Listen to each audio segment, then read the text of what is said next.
welcome into the O Canada edition of Basketball Without Borders. We're here in Chicago. I'm with my guy Maestro. We just got a cease and desist because apparently you're not supposed to climb the beam. But what are you going to do? If we weren't supposed to climb it, we shouldn't have been able to get up there. So I don't know what to tell you. First of all, they shouldn't have put it there. Secondly, I don't know where that dynamite came from, and just because it had my mom's name on it doesn't mean that it was actually in my possession. And thirdly, if I get another text about Mahomes or Brady, I'm going to start using that said dynamite, and I'm going to leave it alone.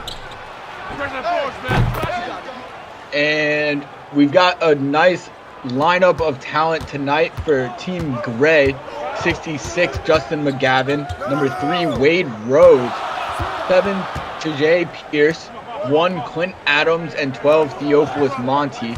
On the other side for Blue, we've got Amar Sieh, number 5. Flynn Ainsworth, number 12. Ty Jones, 13. Trace Scott Jr., number 1. And number 30, Kobe King. And Mike here, we've got some interesting names, some known names we all know. Hair Canada, Justin McGavin for the Originators. He's out here tonight. And Wade Rhodes, when I've got my eyes on, he's an interesting story. Is he actually, had applied to play and gotten a little recruitment going before last season in SimWorld Prep, but took a little too long to decide what club he wanted to commit to, and ran out of space, ran out of time, and missed last season. He, since then, has now committed to play with the North, the local team up there in Canada. Good friends with Drake and everything, so why not play there? So I'm excited to see what he's got to show now that he's going to get a chance to kind of do it in a more organized setting. But other than him, who are you kind of looking forward to seeing show out tonight? It's so funny to say that about him missing the deadline, because I think a lot of times, some of our young athletes think it's like eBay. I can just kind of keep bidding till I get the best price or whatever, and it doesn't always work that way.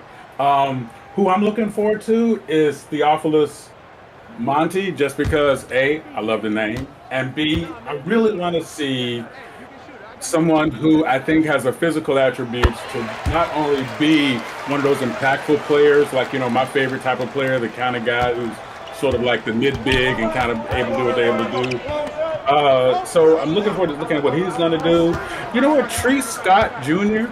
is also another athlete on the blue team, number 1. Him as a floor leader, I'm looking forward to see what he's able to bring to the table. And last but not least, I will say this. I'm looking forward to see, I know Ty Jones is committed to the North. I think that's a good spot for him. Also, he's also on the blue. I believe he's number 13.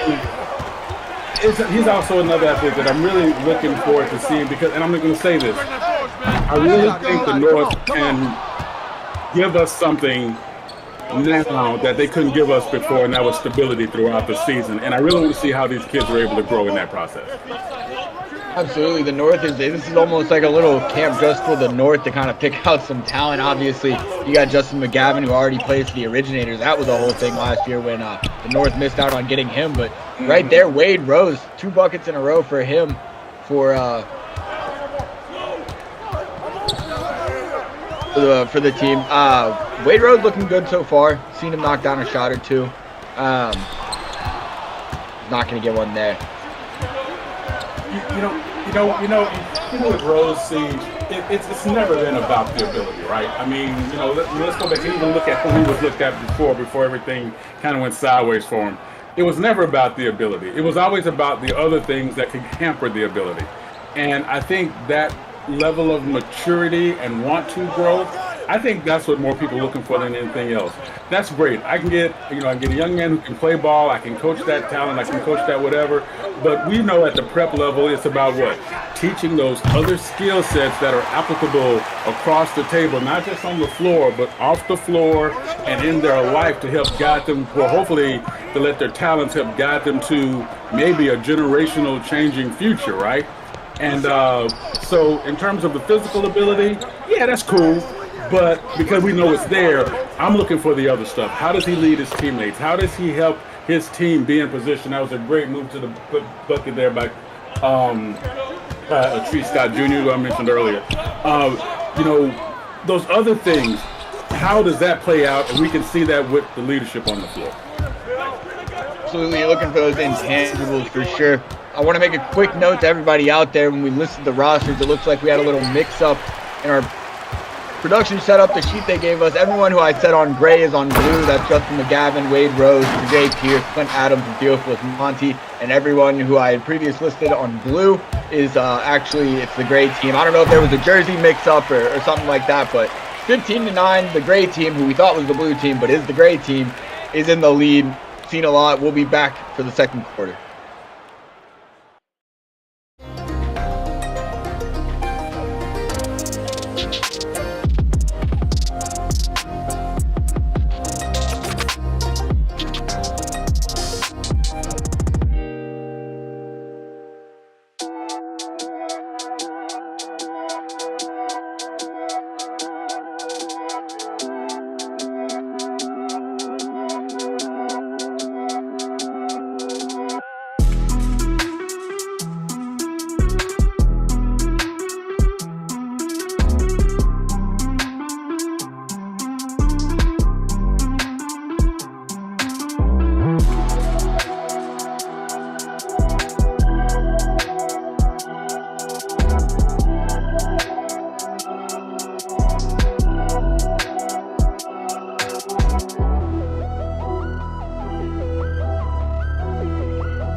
Welcome back here. Good games so far. We're seeing a lot of really good shooting. One thing that has been, I wouldn't say missing, but we haven't seen a whole lot of is guys coming out hot immediately in these Basketball Without Borders events so far, especially from Beyond the Arc. And that could be, you know, the travel to Chicago, the whole pageantry of it. There's not a lot of time to practice with your squad that you have. There's a little more time than you get with a pickup game, obviously, my trouble. Oh, what a move there from Jay Pierce. But today, we've seen Gray specifically, where both teams have come out and been able to hit shots from behind the arch. They seem like they're ready to play. Absolutely, yeah. It's, again, you know, you and I have said this so many times, you know, it's about seeing how you can get your mind into the game, because everything else is going to follow, right?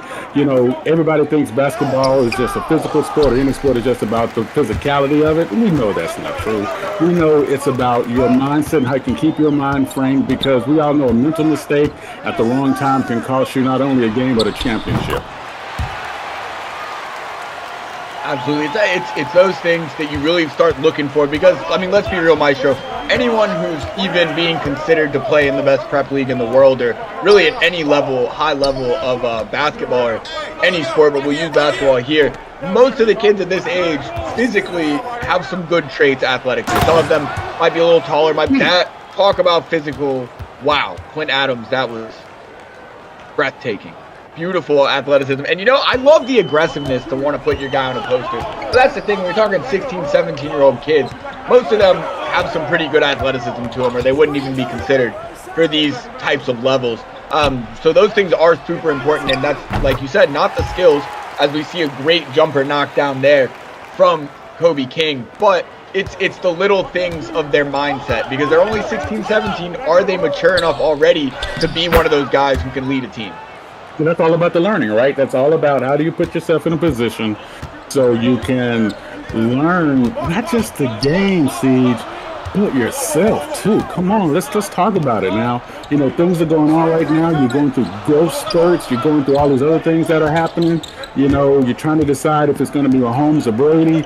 All this stuff, you know, it just wears down on you, man. And you know what? Sometimes that coach is that extra voice to kind of help you find that place and space so you can settle in and put those talents to work. Absolutely. I don't think it can be understated. I think this level of basketball, when you talk about prep ball, you're talking this is the most important that a coach can be in your life. College, it can be very important. Yes, once you get to the SWBA, a coach is still important, but they don't play as much of a role in those kind of things. It's more the X's and the O's and things like that. But when you're talking about the prep level, you're really talking about a coach, not so much as an X's and O's guy. Obviously, that's there. But you're talking about him as a mentor, as a leader, as a role model, as someone who not only can help a young man develop on the court, but someone who can help him develop off the court and into the kind of person they want to be and the kind of leader they want to be. So that's something these kids also have to keep in mind when they're looking for a prep team to play for is this coach a guy that I want to put, my future into his hands at this moment? Very well said. Very well said, Moss. We've got Tuesday Pierce up top. He's going to give it over to Monty. Theophilus Monty, talk about an athletic specimen. He's got size, he's got athleticism, and he's got a really nice touch for someone his size. But what I really like is his selflessness and his ability to move without the ball and be in the right place, even on the little things. And I know me and you, we talk about this all the time, but the things like being in the right place for a screen at the right time, making the right cut, that's a beautiful move to the rim. But he does those things so well. That's something that you have to teach most high school kids. He's already got it. He understands the importance of those little things. And the reason he was my first star, and I know we get more into this in the second half, is because of those abilities. I can't wait to see his IQ develop. Oh my goodness, he's going to be one of those monsters that I'm just going to love talking about every week. And that'll do it for the first half, 23-20, and we'll be back.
Welcome back here in Chicago. I'm already thinking about the hot dogs after the game.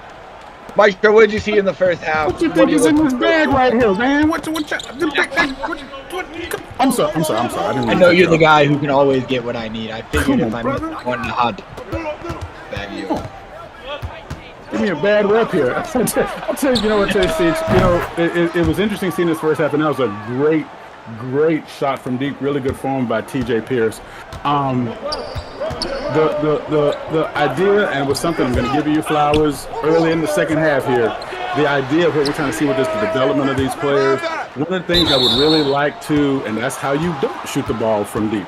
One of the things that you picked up on was noticing sort of the off-ball movement being a little selective right now of kids trying to figure out where to go. And you talked about is the pickup game, is whatever's going on, the quarters being so short, there's some mental pressure that's happening there. And so that's something I want to see get a little bit better here, hopefully in the second half. But also the passing. Great shots, great moves, but I want to see more of this passing. Show me that you can not only get the ball to your teammate, but that you can get your teammate open with that pass, and also that you can make a good decision when you make that pass. You know what I'm saying? So, that's hopefully we'll see more of that here in the second half, because we know these kids can score. We know these kids can put the biscuit in the basket or the basket in the gin bucket or whatever they do. And give me something else that I can say, yeah, I can work with that on my team. Absolutely, and it's an underrated kind of asset at this level of ball. Like you said, especially when you have these kind of things, exhibitions, but they're really showcases. Oh my God, talk about showcasing. You want to put the biscuit in the basket and take it to the picnic or something. That's what we just saw there from Clint Ainsworth, I believe. That was, or Ty Jones. I apologize. Yeah, that was Ty Jones, absolutely, yeah. So, all these cats are beating everybody on their first step. So what does that tell me? That tells me that the defensive leverage in position isn't there. What does that mean? That means I am not putting my pressure evenly across my body as a defender, and I'm allowing the offensive player to take that first step to my back pocket, and then I'm following them to the basket. That's the third mistake in that particular move. When you see that happen, what do I need to do? Once you beat me in that first step, I need to rotate and go straight to where you're going. I know you're going to the bucket, so let me meet you there. And then that way now I can reset my defense. And that's something that Theophilus Monty, with his length and his natural speed, even before he starts developing those other things, once he starts learning that, he's going to get a crap load of blocks. I'm sorry, can you say crap in Chicago on TV? He's going to get a crap load of blocks just because he is so athletic. He's so quick. And I'm telling you, once that IQ kicks in, man, I'm calling it right now. Hope I didn't listen. I hope not either. But I want to go back to something you said about the ability to facilitate, get your teammates open when you're looking at things like this, which really at the end of the day can be viewed as this is a showcase.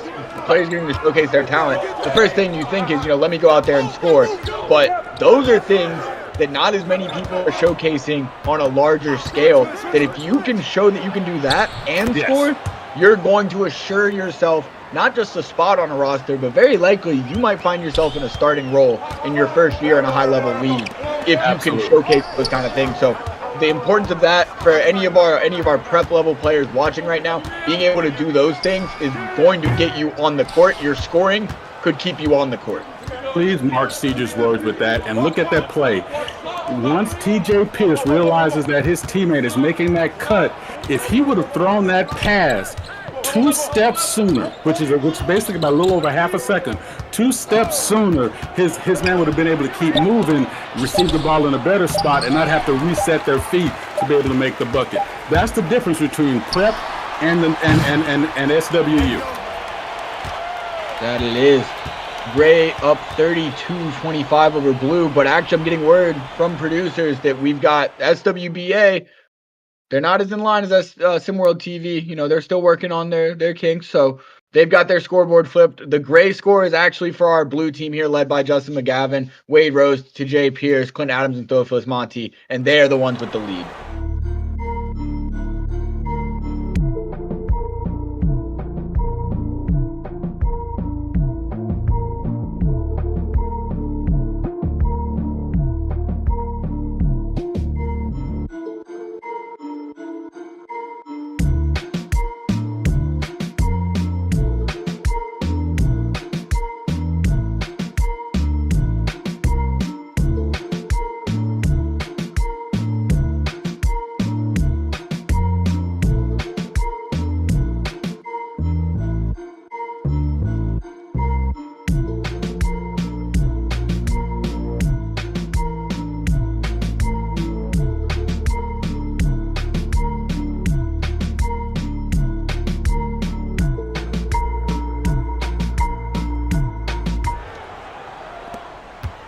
Welcome back here We got our final quarter. We've seen a lot of really good players showing some really good things. We've seen some aggression going to the rim like that. The first step on some of these Canadians has been very impressive. Oh, we indeed. See a to the rim there. I'm telling you, the number of times I've seen a blow by in this game has been, I mean, more than the summer of '97. It's insane.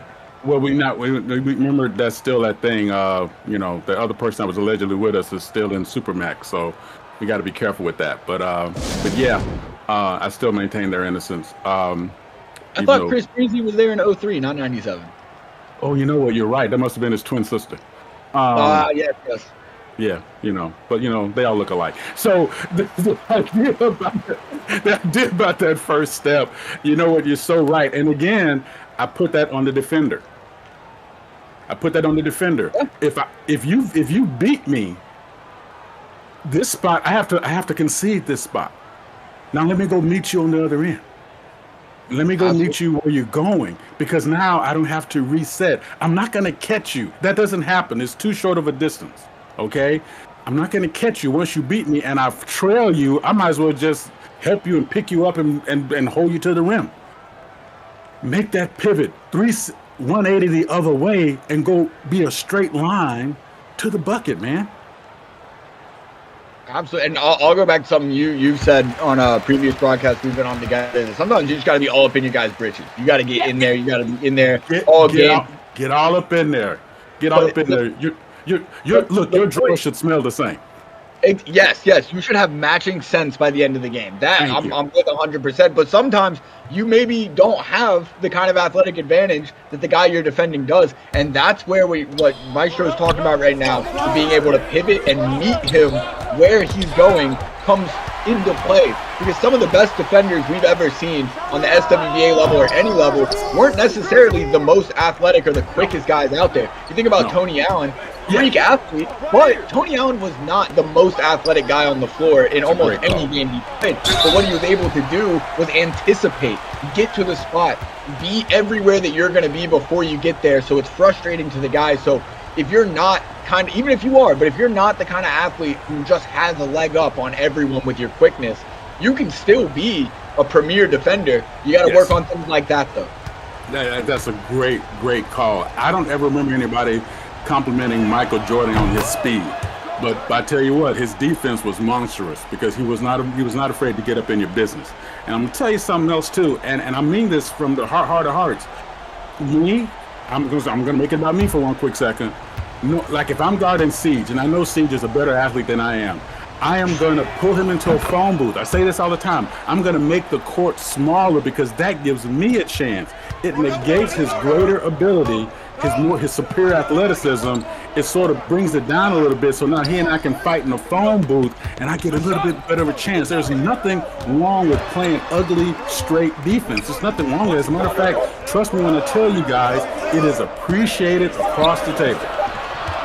Absolutely, and that's the thing, Maestro, when you talk about, ugly defense or not necessarily a beautiful defense, when you really think about it, no premier defender, defense is not necessarily a pretty game. Like, I'll list, you can list out some of the best defenders in SWBA history, and watching them play defense is never a pretty thing. It's a beautiful thing because you love good defense, but it's not a pretty game to be an elite defender.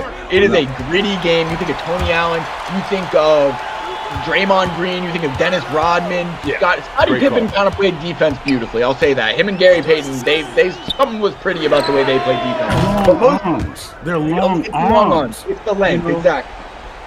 I mean, not everybody has that. Gary Payton, for his height, if you look at him standing straight up, look at how far down his hands were, and he could use that. I mean, he had great footwork. Okay, he had great footwork. He also had great balance. That's something people sleep on Gary Payton about. He had impeccable balance as a defender, but he could, like he and Scottie Pippen could use those arms, those octopus-like reaches. And if you beat him, their reach gave them that extra 1/4 of a second to either slap the ball, get in the way, or make you think twice about your next step. But not everybody has that. That's a great follow-up by McGavin right there, and a great bounce pass in the paint. That not everybody has that, so you got to use what you have to make it work. You got to find your role. You got to find what you're good at, and you got to use it to your advantage. That's really all being an athlete or professional athlete's all about. What do you bring to the table that someone else might not be able to? And for me, my mom can get, explosives pretty much anywhere in the world. So, we're not talking about that. We're basketball. No, I'm not. Let's not talk about next year's 4th of July plans, Justin. What? Every day's not 4th of July? It's 4th of July somewhere. TJ Pierce with it. He's been aggressive with his jumpers. He's gotten a couple pretty ones to fall. I like what I've seen from him in terms of he seems comfortable taking the shot, creating his own shot. And a lot of teams need that. A lot of teams need a guy who's comfortable being that guy who can go get his own shot. Yes, absolutely. And, speaking of getting your own shot, there's one thing that I'm going to throw out as a blanket statement here. Players, when you watch this film, there was a few really good passes. Realize you can make those passes a little bit early. And also for the rest of the players there that were handling the ball, don't be afraid. You have a lot of teammates that are wide open on the floor and they're not getting even glanced at. Change that part about your game to add on to where you are. And let's see, we're going to play the foul game here, going in the last 21.4 seconds here. So, and that's fine. I love how you play to the end. But there's something that can be built upon. In other words, to add something to your game for the upcoming season. Absolutely. And we keep talking about things that'll make you an attractive prospect to a team, right? What you just said, I think, is another very overlooked thing, building. Because you are not, nobody ever, even the greatest high school prospects we've ever seen, the Zion Williamson, the LeBron James, the whoever you want to call it, you're never a complete player at this level. So what I want to do is bring in guys who are comfortable and consistent building on their game, providing more and more as we go, because what I am recruiting a guy for at this level is not just what he can do on the floor right now. It's what I see in him in, let's say, 6 months time, 7 months time, a year's time. What can this player become? So never being content with your talent, never being content with your skill level, always wanting to become better. That is such a gem in a prep level prospect that I really just can't overstate the value of. That's so beautiful said. If Kobe Bryant, at the height of his career, despite the championships and everything else, can get back on the floor after a game and still spend another hour shooting free throws, you can't tell me you're there. Yep. No offense. You can't tell me you're there. He always says Kobe Bryant was the best at saying this, but somebody's always working. If you're taking time off, if you're not working, somebody's working. And look, you get to decide how much work you want to put in. But how much work you put in decides on how far you get, specifically in an athletic career, but really in any career. Someone's always working. That someone might as well be you if you want to be the best of the best. And if I can give you another pro tip, family, it's not about the hours. It's not even about the minutes. It's about the focus. You should be just as tired after putting up 50 to 75 free throws as you are from running suicides. You should be just as physically tired because your brain is working so hard on consistency in your form, where you're looking at the rim for your target spot, understanding what type of shot you have. Is it straight? Does it slice opposite hand? Does it curve in hand? All those things matter. All those things matter. In these last 20 seconds, they matter. And I love that we're seeing in this exhibition game that we're getting to see these guys really want to win this game. Like we mentioned, the scoreboard is flipped, so it's gray jerseys with the ball blue on the scoreboard. They're down by 4. They obviously drew something up to call the timeout. They're trying to win this game. Obviously, the exposure matters, but to these guys, winning matters. And I'll tell you what, I really like that. I like that we're seeing that. And let's start here. I was kind of looking to get the cheerleaders on the floor like we did in the last game because I want to go out and take a charge then. But you know what? How you play these last seconds is how you build your brain. There you go. Get up in there. Get that defense. Look at him run off that screen. Didn't hit the shot, unfortunate, but the way he came off that screen with the intensity, like this was the SWBA final, that's what you want to see in every game. That was beautiful. Well-played match from the gray and the blue and the blue and the gray, whatever side they're on. 39-35 is our final. Coaches, I hope you saw what we saw out here because I saw some guys I've won on my team. From myself, from my brother, from the weird guys out in the truck, and from everyone here at SWBA TV and us over at SimWorld TV. Thank you for tuning in. We'll see you in just a little for the next installment of Basketball Without Borders. Basketball Without Borders Europe. Have a great afternoon. This has been a presentation of SimWorld Sports.